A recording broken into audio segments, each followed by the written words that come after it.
Laneway houses were supposed to ease Toronto's housing crisis, but I just read an example where a laneway house actually deterred future buyers from purchasing a property. We're going to break down this article because it was actually one of the best articles I've read on the subject. We'll discuss the process, the cost, and also some of these setbacks which could happen if you are considering building a laneway property. There's also something that you won't want to miss, which we discuss in why there's one key factor that is super important when considering a laneway house on your property. Back when these laneway homes were initially announced, there were tons of articles on how laneway homes are supposed to ease Toronto's housing crisis, but there are a few asterisks when it comes to this. In my last video, we spoke about the missing middle and how some of those proposed ideas may not be the end-all be-all for solving Toronto's housing crisis. If we take a look at some of these old articles, and this was back in 2021, it says laneway houses were supposed to help ease Toronto's housing crisis, so why are so few being built? And this is where it said that the city is going to be tweaking the rules to encourage more homeowners to build second homes in Toronto's alleys.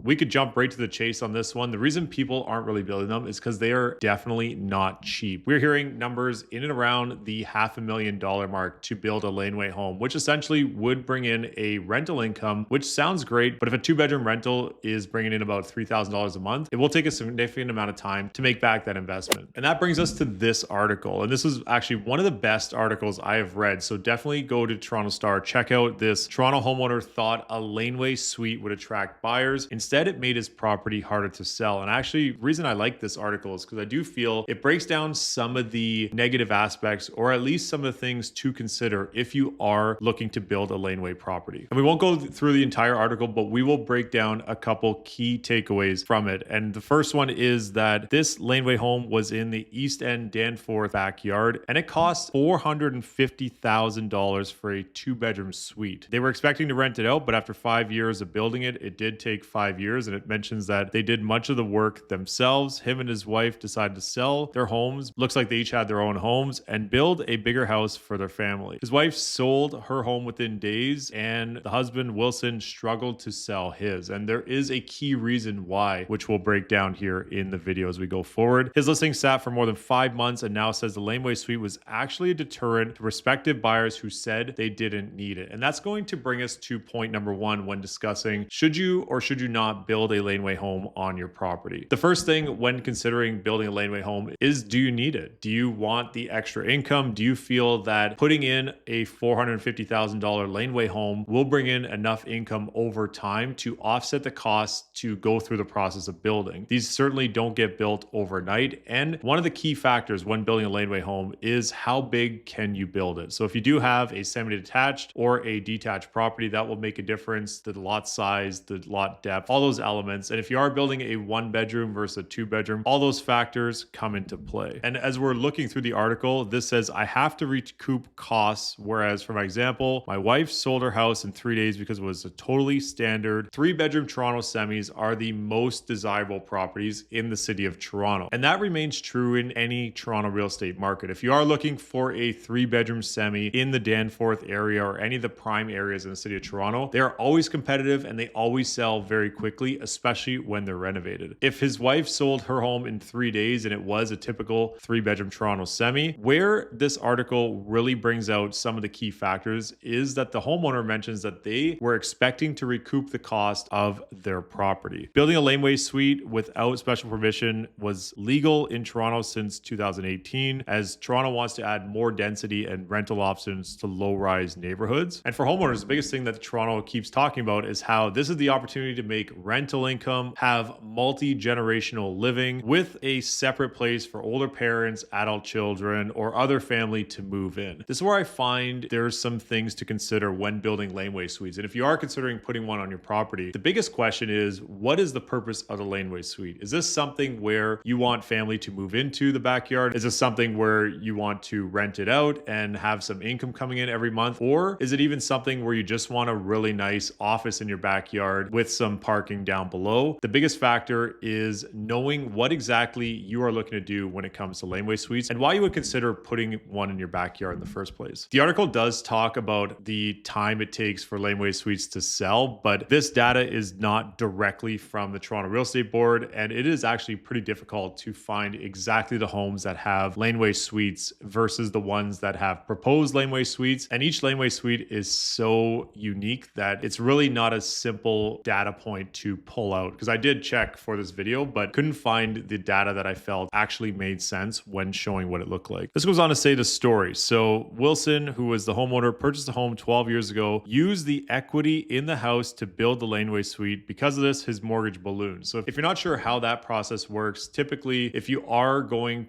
to pull out some money from your home and remortgage to get the funds to build the laneway suite, your mortgage will be reflective of that. So let's say, I'm just going to use some easy math. You purchase a property for 1.5 million. Now your mortgage is paid down to 700,000 or 800,000 over some time, and you need to pull out 450 or 500,000 to build a laneway suite. Well, now your mortgage will go from $700,000 owing up to $1.2 million owing now again on the mortgage. So of course the cost for that mortgage will increase when doing the refinance. When he listed a property, which includes updated 3-bedroom detached house and laneway home over a 2-car garage. So what they did when they built the laneway home, they kept the 2-car garage, which if you are going to build a laneway home in your backyard on the laneway, definitely keep the parking in these locations. That's my number one recommendation. Do not get rid of parking to add a laneway suite only. For 1.85 million, drop the price to 1.7 million in January and February. Detached homes in that area averaged 1.4 million according to Toronto real estate data. I don't know the address of this listing, so I'm not able to verify the data and if all of these numbers are accurate. However, if we are using this example where it was originally listed at 1.85, but average properties are selling for 1.4 in that area, this is my tip number 2, is that if you are going to be spending the extra $450,000 on your property and expecting that your sale price will go from the average of 1.4 up to the new price of 1.85, which factors in that 450 of renovation costs to build a laneway suite, that is not always the case. Another great example is if somebody puts in a very lavish backyard pool and an amazing backyard oasis into their property that costs multiple hundreds of thousands of dollars, the next buyer might not really care how much money was put into that backyard. Some buyers maybe would care, and that would be a big feature for them, but maybe the average buyer doesn't need all those elements or doesn't feel that the house itself is worth that upgrade in the back, which doesn't really give them the upgrades within the house. This is something that is super important to always remember when doing any kind of renovations, is if you're putting in the money, where are those renovations going to give you a solid return versus where are you overspending and not going to be getting that return in the future. There's a lot of small things that have big costs that people feel are very valuable to them, but when it comes time to resale, the buyers going through might not care that much about those upgrades. In this scenario, it seems similar kind of story where this homeowner received an offer for 1.7 in November with conditions that left him uneasy, and another one for 1.6 in February with different costly conditions. And all in all, he hoped that if people could buy 2 houses, obviously the main house and the laneway, he thought it would be an appealing option for people, or maybe other people felt like the rental income would be worth it, but proved not really to be the case. As I went down the article, it also talks about how selling off a laneway suite separately and if that's an option. Wilson, the owner, said the $1.6 million deal nearly fell apart when the buyer realized there was a restriction on the title of the property. And this is an incredibly important consideration if you are looking to put a laneway suite on your property. In 2019, the homeowner signed an agreement with the city of Toronto not to sever the laneway suite from the property for 20 years in exchange for the city deferring the development charges. If you are building a second property on your property, there are development charges that will be incurred. So when we talk about the cost to build these properties, it's not only the cost of just the materials to build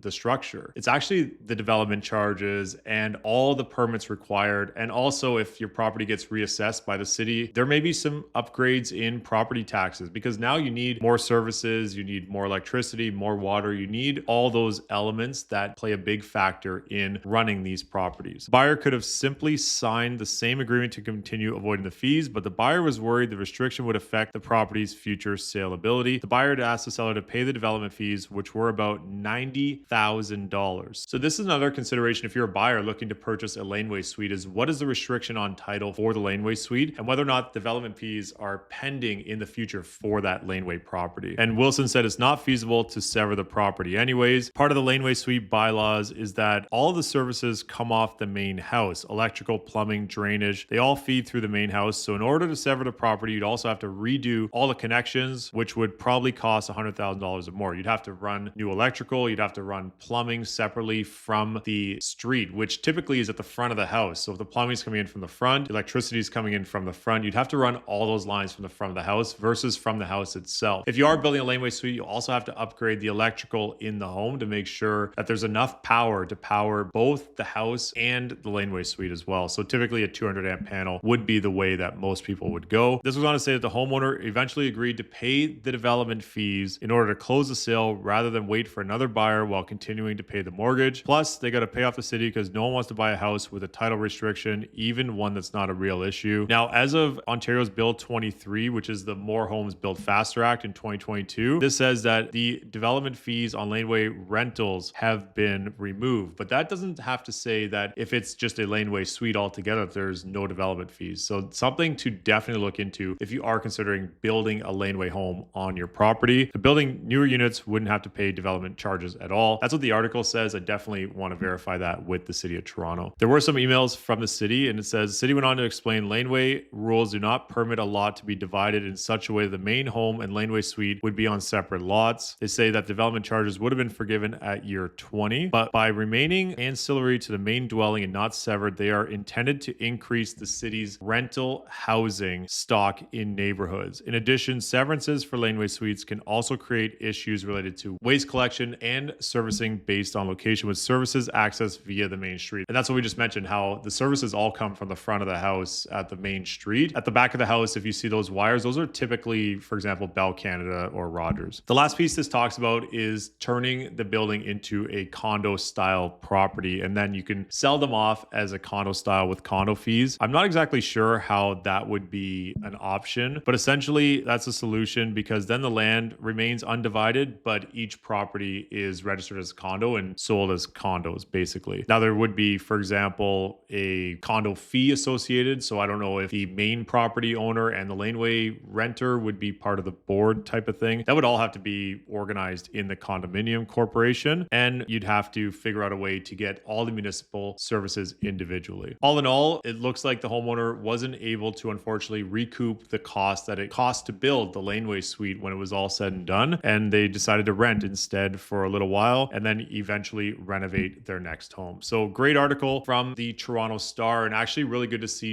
all the ins and outs of these laneway homes. And by the way, if you're ever interested in searching for properties with laneway homes, there are a pretty solid amount of them in the city right now available for sale. Maybe they don't have homes yet, but they do have the potential. So definitely, I have a list ongoing of these properties that definitely stand out. If you ever want to learn more about them, definitely click the link down below or scan the QR code to book a discovery call anytime. Be happy to help. I'm Michael Ouzas. Thanks for watching.